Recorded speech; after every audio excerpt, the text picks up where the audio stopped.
आज जब हम धर्म आधारित आरक्षण की बात कर रहे हैं तो क्या हम देश को एक बार फिर 100 साल पीछे नहीं ले जा रहे? जहां 1909 में ब्रिटिश साम्राज्य के दौरान देश को धर्म के आधार पर बांटने के लिए इलेक्टोरल वोट्स अलग किए गए थे, इलेक्टोरल मैंडेट्स याद है आपको। इस पूरे आधार पर यह बताया गया था कि जहां जहां जिन जिन प्रांतों में मुसलमानों की आबादी ज्यादा है वो मुसलमानों के लिए रिजर्व रहेगी, वहां का प्रतिनिधित्व मुसलमान करेगा।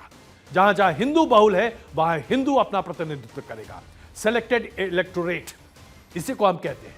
और यह प्रथा 1909 में ब्रिटिश साम्राज्य के दौरान लागू की गई थी, जो आगे चलकर 1940 में भारत के विभाजन का मूल आधार बना था कि अगर हम अपने आप को एडमिनिस्टर कर सकते हैं, अगर मुसलमान मुस्लिम बहुल इलाके में अपने आप को रिप्रेजेंट कर रहा है तो उसे रहने के लिए अपनी जमीन चाहिए। और इसी आधार पर पाकिस्तान की परिकल्पना 1942 के बाद से शुरू हुई थी। एक बार फिर जब हम मुस्लिम आरक्षण की बात करते हैं और मुसलमानों को आरक्षण देने की बात करते हैं तो उसी आधार पर आप लोकसभा और विधानसभा में सीटों को आरक्षण देने की बात भी कहेंगे।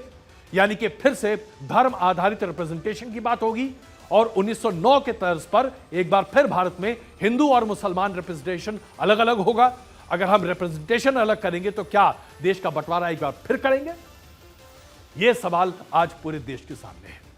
आज जब हम धर्म आधारित आरक्षण की बात करते हैं तो हम देश के एक और बंटवारे की बात कर रहे हैं, इसके अलावा और कुछ नहीं।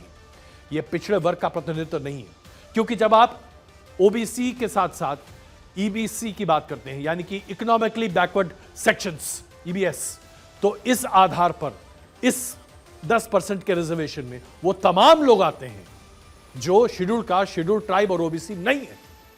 इस आरक्षण में मुसलमानों को भी उतना ही लाभ मिलता है जितना सिखों को मिलेगा, जैन को मिलेगा या फिर अपर कास्ट हिंदू को मिलेगा।